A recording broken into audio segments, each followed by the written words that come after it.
Также в республике подвели итоги конкурса, приуроченного ко Дню сына. Соревнования прошли во всех районах региона и были направлены на поддержку семейных ценностей и укрепление роли отца в воспитании детей.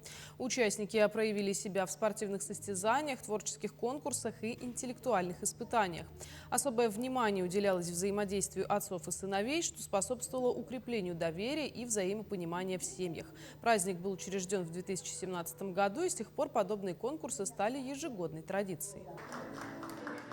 Полмесяца папы и отцы и сыновья, они соревнуются во всех аспектах.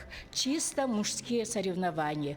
Кто быстрее наколет дров, кто быстрее какие-то мужские виды соревнований, спортивные, ясно, понятно. Я, например, была в Верхоянском улусе, и там вышли на сцену сыновья с отцами, и был мужской хор.